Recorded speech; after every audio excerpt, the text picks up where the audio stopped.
Hello everyone. This is Defacto review for this week from Mongolia. We, as usual, will talk about two important events happened last week in the country. First topic, Prime Minister had visited several aimags. What is behind?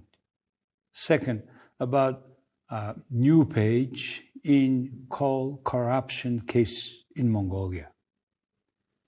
So these are two topics I would like to share my comments.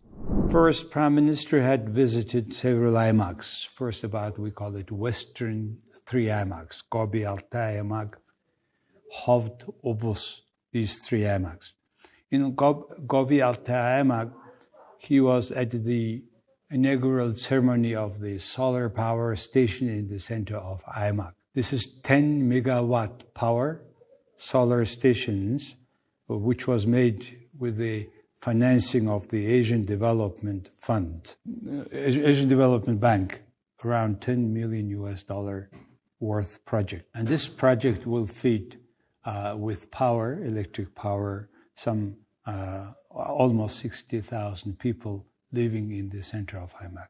In general, about that capacity we need in 21 provinces in order to be either independent from Russia or as a reserve supply of electric power in case of shortage. Prime Minister had visited also another hydropower stations in Taishir Sum. This is a long debated but very productive, effective hydropower stations that also makes a bit less us dependent on Russia. Russia completely provides our Western aimags electric supply. And also there was a talk, possibly they will reopen back one port, border port with China, Narang Sivstei. This is in the south of this aimag. And if we cross that port after reopening, then just 60 kilometers deep into the Chinese territory, there is a major highway connecting Asia and Europe. So it will be another access to the world market, European market through Kazakhstan and Kyrgyzstan. It's important, another arterial line for Mongolian transportation. In Hovd aimag, next aimag, he was at the beginning of a development center for disabled people. And this project is to be opened. The same center will be development center for disability people will be opened in each aimags. And this year, 2 of them are opened in Gobi aimags. We have 3 Gobi aimags. And also he was talking about the coming large hydropower stations, Irtin Bureng, which is being made now with the financing of Chinese. And most importantly, there was a talk about the Haltsam Burgedei deposit of rare earth element, mostly lithium, which this deposit is almost 40% of total volume reserve we have in terms of the rare elements. And it belonged to same guy called Irtin Bile, who is the head of the Trade and Development Bank, who is on the run from Mongolia, and he is to be caught and brought to the court for quite some time. That rare element deposit was used not by the law according to the government officials, and now they will decide how you will use that deposit further. Now it's in the hand of the state so far. Next aimag, Ovs aimag, he had been talking about what was the result of his renewal of rural area. And there was one problem highlighted. There were thefts from Russia, from Tova Republic. People are crossing at night the border and stealing the horses and other herds. And that is a huge problem. I understand Russia is this region is anyway a little bit desperate, and so desperate that they are stealing our herds now. And it's a time for Russia to stop the stealing. And not only Mongolians, how can we do it alone? Well, next visit he did after 1 day stop in Ulaanbaatar to convene the government sessions, cabinet sessions, where they have discussed several urgent issues. And the next day he went to Torngobi aimag in the eastern side of the country, and he had introduced the result of his policy.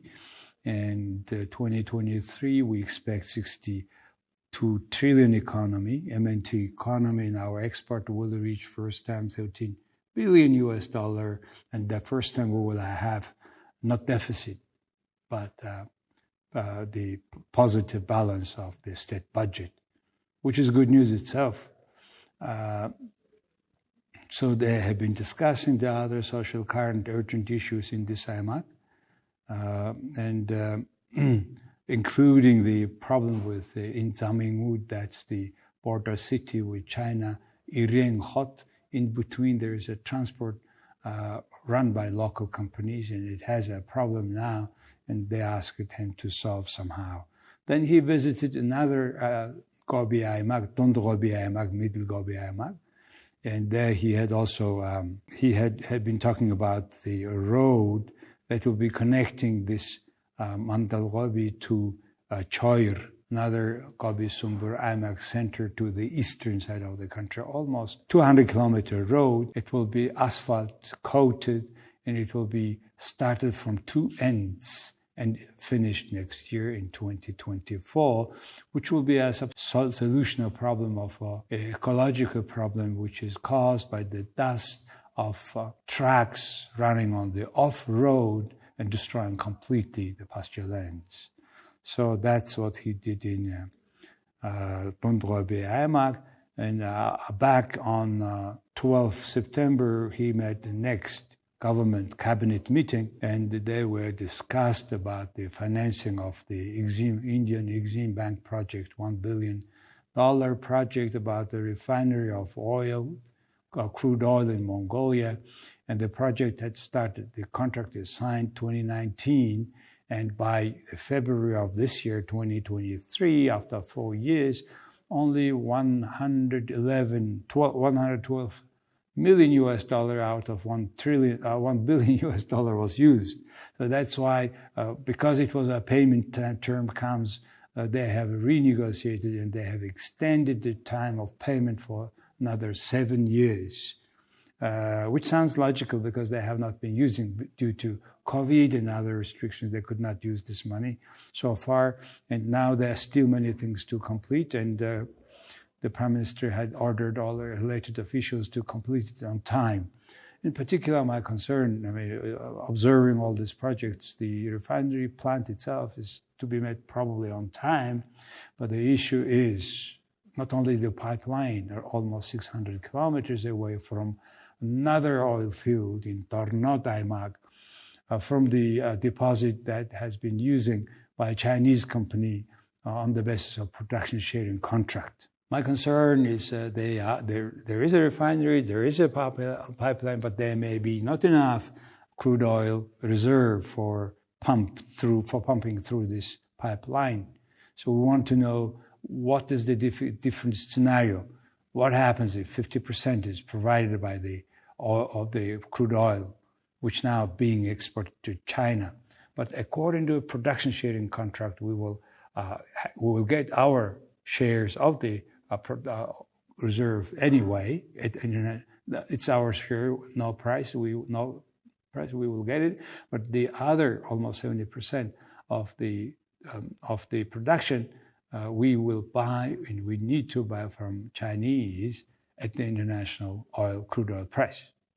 So that's, according to our officials, the contract, and hope it will be okay with, after brand new refinery, we will have enough crude oil to refine. So that is the government decisions to follow it, to follow this project, to do faster and to do everything what is dependent on Mongolian side. After the cabinet meeting, the Prime Minister went to Darkhan, another second largest city in the town in the north, and he had visited Darkhan metallurgy plant, which was kind of given under concessions a few years ago, but those who got it in general completely violated the normal process of the production.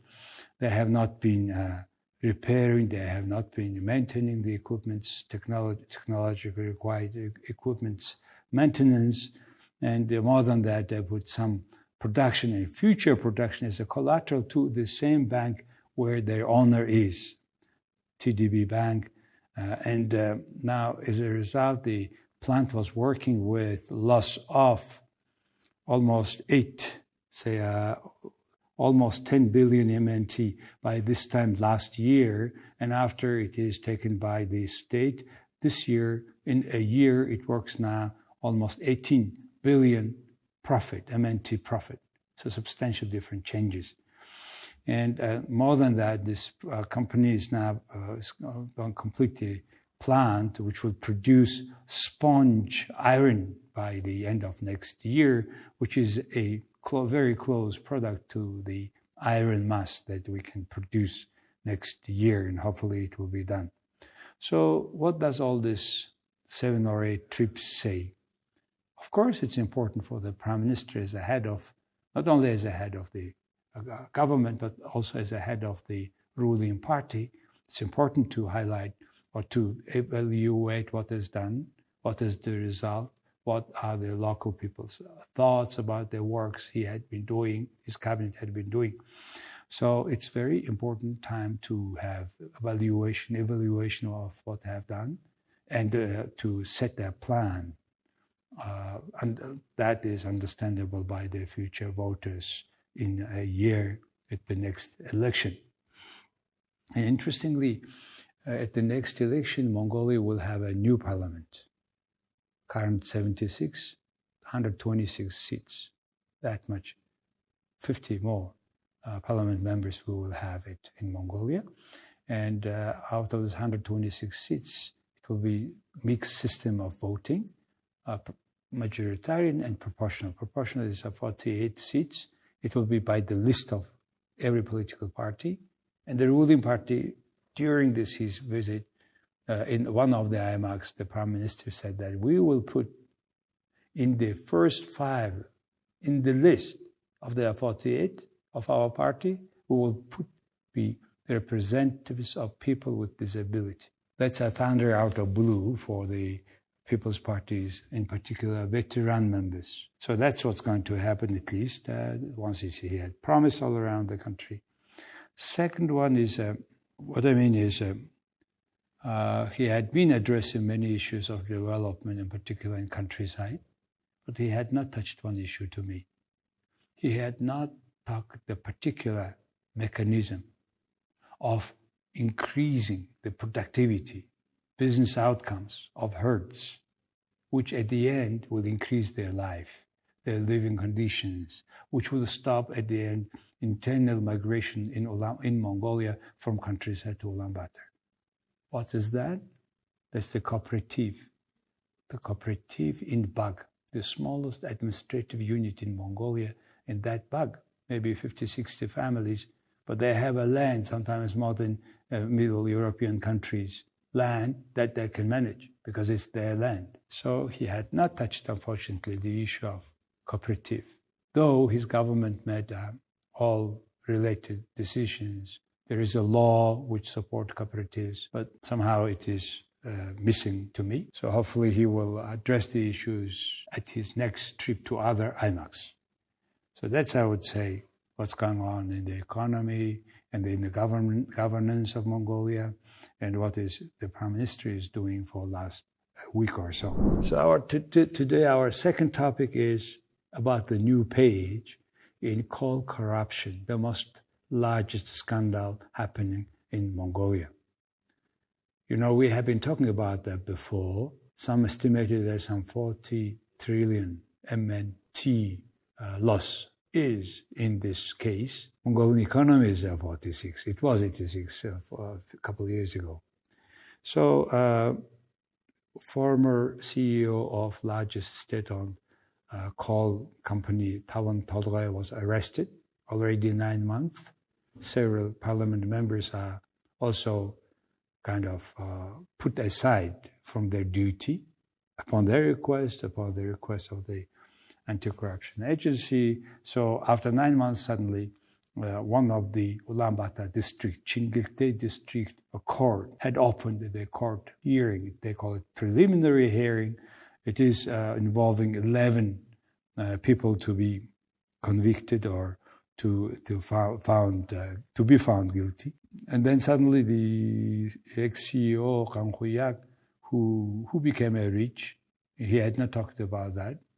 He had been serving state-owned companies, but he said that no single call was done in the wrong way. Large projects are done in that way. And yet the people who are involved in that, having silence, instead they are put to me as a scapegoat, and I should not accept all these allegations on their behalf or instead of them. If it is the serious case, then if it is the case, let's check all 76 parliament members. That's what he said. And the main thing he also said was he is refusing the court, the judge, the chief judge of the district and the whole discharge team. And he said that there is no guarantee that they have been specially selected just to blame me on all these things which I am not deserving. That's what Kang Hu-yak said. Why they have been arresting me for keeping me in a prison for 9 months when I haven't done anything wrong. And if there is anything wrong, it is not me, those who are sitting at the highest seats in the state with their own stamp. That's what he said. And he had refused, since he had refused this court judges, and this judge is, though prosecutor said that they will not accept his request, but however, the court hearing, that so-called preliminary hearing, is postponed for unclear days. That's what's happening usually in Mongolia with our court system. They can delay, postpone court hearing, judge hearing forever. And it goes sometimes up to 7 years, like in the case of Mr. Erdene, who is on the run now, chairman of the Trade and Development Bank, and who was the mastermind also of the many scandalous cases where state property was bought with the state fund, yet claimed to be his personal. Another parliament member, ex-parliament member, Ayur Saikhan, who was also blamed for enrichment without any background, any ground, or another way he could not explain how he became so rich. And it was, the amount of money, the real estates he and his family owns, it was listed, quite impressive, long list, oligarch in a way. And he said that, I haven't done anything wrong. I was just a politically motivated claim comes to me, and they keep. And there are many things to discuss. As soon as the court will be open, and he demands all court to be open. So this is two at the same time happening. Individuals who are arrested for the wrongdoing in terms of the called corruption, but they are completely refusing to take this claim that they had any wrongdoing. So, but how I see it, they call corruption case, whether call theft, whatever, but it is for many years running under the table corruption, where we can say many politicians are involved, in particular among the ruling party elite. And these people have certainly a lot of power, money, and they maybe to start play very well organized thought game to either kick out the current prime minister or to make everything that's possible to delay all this process until the next election so that they can be elected again as a new rulers as they were before. So it's very important for Mongolia and Mongolian future, our democracy, our human rights, to have this justice where this kind of people who has a power are not stealing the property, not stealing the national wealth, in particular mineral, natural wealth for them and for on the circle of few people. At the end, everything under the ground of this country belong to the people, not just a few crooks. That's what is about the call corruption case in Mongolia, and hopefully it will be open, and it will be the right side will win, who are fighting for the truth, and those who have been stealing will have one day hold responsible for all these corruption cases. But it is whether it will be for sure or not, I don't know yet. But hopefully it will go, because people now, once they start to know what's going on, because by nature it's a democratic country. By nature people have a freedom of speech, and my strong belief that one day we will rid of criminals who were stealing public properties. That's my second topic for this week. So I have covered two topics today. First, about the policy of the ruling party, what the Prime Minister was doing in visiting several aimags, and what he is not doing. Second topic is about this Call Corruption new page. Let's see what's going on carefully. Let's watch carefully, and I will inform you on time. We will walk all together, because we are on the same boat. That's it for this week, and thank you very much. See you next week at this time. Bye now.